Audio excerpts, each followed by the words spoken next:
Bonjour et bienvenue sur Automobile Propre pour essayer la MG5. Un break 100% électrique de la marque anglaise sous le contrôle du constructeur chinois SAIC. Mais tout d'abord, je vous invite à vous abonner à la chaîne YouTube d'Automobile Propre et de ne pas oublier de cocher les notifications.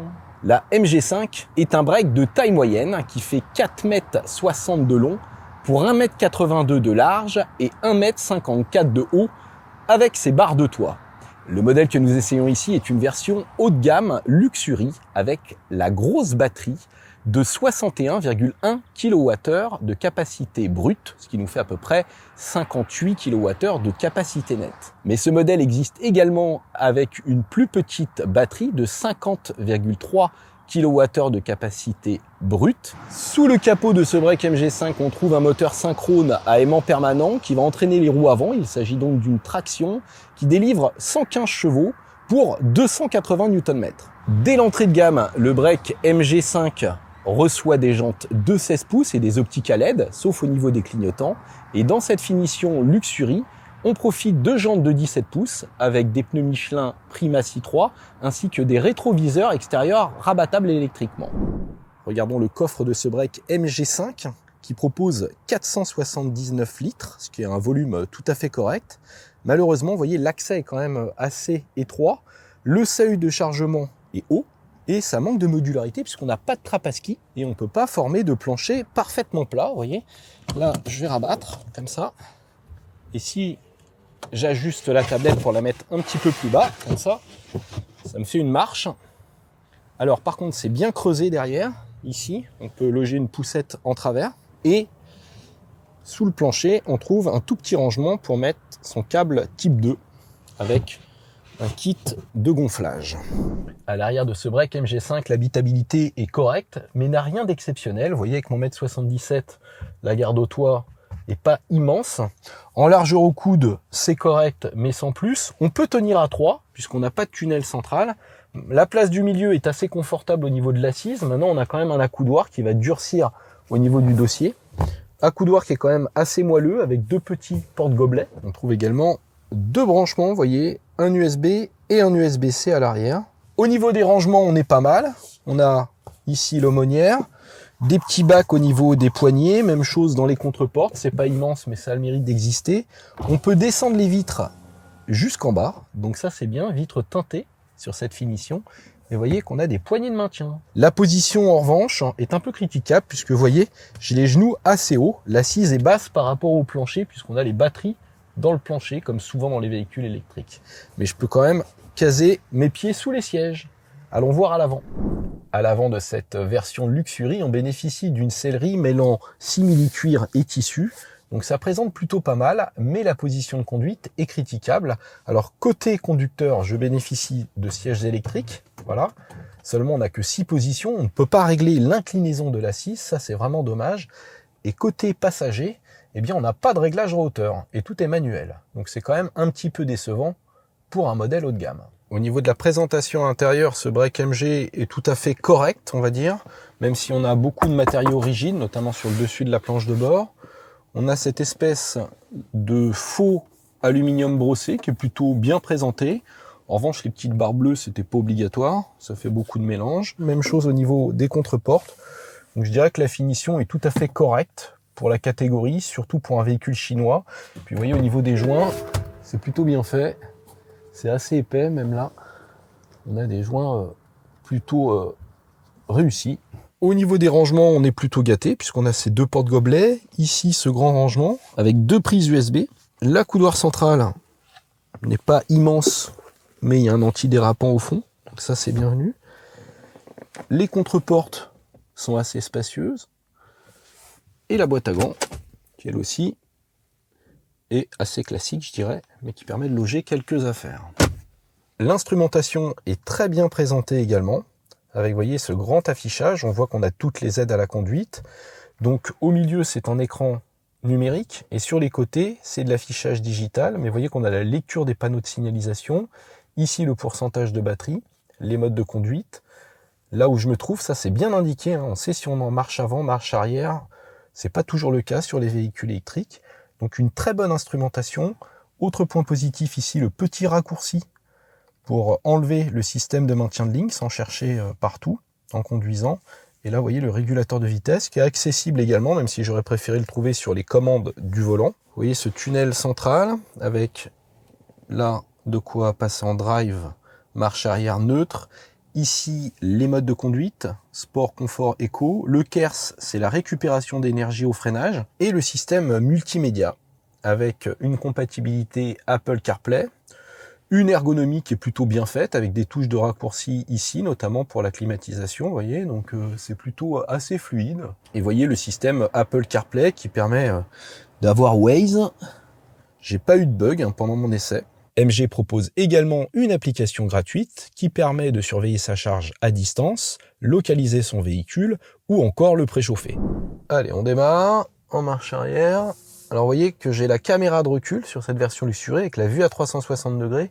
Maintenant c'est pas du HD, vous voyez la définition est pas terrible, on est plutôt en 480. La voiture est assez longue mais on a une bonne visibilité. Et vous voyez ça braque assez facilement, on est un peu plus de 11 mètres de diamètre de braquage. Donc ça braque correctement. Et la direction est assez douce.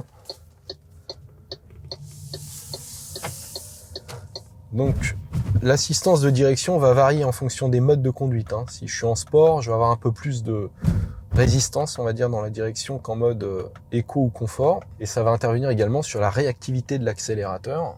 Ça, c'est assez net. Il y a une vraie différence de mode entre éco et sport. On sent qu'on a deux caractères différents et c'est plutôt bien. Ça veut dire que c'est pas un gadget. Donc là, vous voyez, je passe sur des ralentisseurs un peu méchants dans un centre commercial. Tac. Et ça filtre plutôt bien les chocs, les suspensions sont relativement souples. À l'arrière, les dossiers sont un peu fermes, donc ça risque d'être un peu plus percutant pour les passagers. Mais à l'avant, franchement, là, vous voyez, même des trucs méchants comme ça, ça passe. Alors ça manque un peu de retenue en détente, les suspensions. Mais au moins, à faible allure, en usage urbain, elle est pas trop ferme, elle est assez confortable. Et surtout, vous voyez, elle est silencieuse. Je vais accélérer, on entend un petit sifflement au niveau du moteur, mais c'est franchement pas méchant du tout. Donc là, freinage régénératif, j'ai mis le niveau 3, c'est le niveau maximum. Et je vais lâcher, là vous voyez sur le rond-point, je lâche, on va voir si elle va jusqu'à l'arrêt. Et non, elle rampe. Donc on a toujours un petit rampage qui se fait, c'est-à-dire que la voiture avance toute seule. Le bruit des clignotants est assez particulier, mais au moins on ne les oublie pas. La direction ne revient pas très très vite. Donc on n'a pas un super feeling au niveau de la direction, c'est pas d'une précision extrême. Mais bon, voilà, au moins elle est douce. Et je dirais que pour évoluer tous les jours, c'est très bien. Là, vous voyez, on va prendre la D8 avec un virage. Je force exprès. On entend les pneus crisser, je force sur le train avant, c'est plutôt pas trop mal équilibré. Encore une fois, il y a une petite prise de roulis parce que l'amortissement est souple. Mais vous voyez, là, je vais reforcer. Voilà, bon, on a l'anti-patinage qui se met en route, qui est pas d'une finesse exceptionnelle, mais ça a le mérite de marcher, tout comme le SP.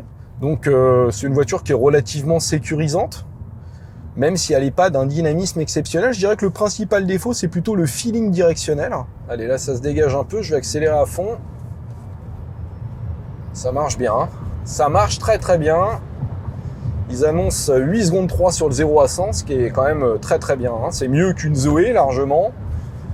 C'est un bon temps de GTI, je dirais. Si vous avez les roues braquées sur le mouillé, le train avant risque de souffrir. Ça va patiner un petit peu, mais bon, encore une fois, on a un anti-patinage. Donc, pour se déplacer en famille, ça conviendra parfaitement. Et là, vous voyez, je vais profiter d'être à 80 pour prendre les freins. 1, 2, 3. Ça freine pas mal. Ça freine pas mal sur du sec. On a de bons pneus Michelin Primacy 3, donc ça aide à avoir du grip. Et puis le freinage régénératif plus le freinage traditionnel, franchement c'est pas mal. C'est l'avantage d'avoir une voiture qui est pas trop lourde aussi, 1563 kg. Donc ça fait à peine 60 kg de plus qu'une Zoé, avec beaucoup plus d'espace. Donc c'est pas léger, mais pour une voiture électrique, eh bien c'est pas très lourd. Allez, on prend un bout de voie rapide. On va se mettre au régulateur de vitesse, donc avec la petite manette comme ça, tac, je le mets en route et ensuite je peux réguler ma distance avec le véhicule d'en face. J'ai même l'aide au maintien de ligne. Bref, on a toutes les aides à la conduite d'office sur cette voiture, même sur le modèle d'entrée de gamme avec la petite batterie. Donc ça, c'est un point fort quand même d'MG, hein, le rapport prix-équipement. La voiture a tout ce qu'il faut d'emblée. Au niveau de l'insonorisation, là, vous voyez, je suis à 90 km/h. On entend un petit peu les bruits d'air. Ça reste tout à fait raisonnable à 110. C'est à partir de 130 et au-dessus de 130 qu'on commencera à avoir pas mal de bruit aérodynamique. Sachant que le véhicule peut atteindre 185 km/h, ce qui est pas mal hein, pour un véhicule électrique. Ça va permettre d'affronter les autobahns allemandes si vous traversez le Rhin de temps en temps. Et en termes de consommation, eh bien, c'est plutôt une bonne surprise puisque j'ai fait du 16,8 kWh au 100 de moyenne, ce qui autorise, on va dire, 350 km d'autonomie. Le constructeur annonce 380 km, donc le constructeur ne ment pas. Et je dirais qu'en consommation maximale, à 130, vous serez autour de 22 kWh au 100. Donc vous ferez 260 km d'autoroute à 130. Mais encore une fois, si vous vous contentez de 120, vous irez beaucoup plus loin. J'ai même réussi à descendre à 12,5 kWh de moyenne en roulant dans Paris. Alors vous allez me dire, dans Paris, on roule plus du tout, mais bon, dans les bouchons, c'est quand même pas mal. Hein. Ça veut dire que vous faites la semaine avec votre véhicule, vous avez plus de 400 km d'autonomie. Bref, ce break MG offre un très bon rapport performance-consommation. Et ça, c'est plutôt une bonne surprise. Et nous voici sur une borne de charge rapide gratuite chez Lidl qui propose 50 kW de puissance de charge. Et notre MG accepte jusqu'à 92 kW pour faire un plein à 80% en 30-40 minutes. Donc c'est dans la moyenne de la catégorie et c'est pas mal pour voyager. Sur du courant alternatif, elle pourra recevoir jusqu'à 11 kW grâce à son chargeur embarqué. Reste plus qu'à parler des tarifs. Et ce break MG est accessible à partir de 32 500 € en finition confort avec la petite batterie de 50 kWh de capacité. Si vous voulez un modèle avec la grosse batterie, ça commence à 35 500 €. Et ce modèle haut de gamme Luxury avec la grosse batterie est lui facturé 37 000 € hors bonus écologique. Alors 37 000 €, c'est vrai que c'est pas donné. Maintenant, ça reste très compétitif sur le marché du véhicule électrique puisque vous avez un break familial parfaitement équipé, quasiment au prix d'une Renault Zoé. J'espère que cette vidéo vous a plu. Je vous invite à aller lire l'article sur automobilepropre.com et je vous dis à très bientôt. Abonnez-vous, abonnez-vous, abonnez-vous, abonnez-vous, abonnez-vous. Ciao!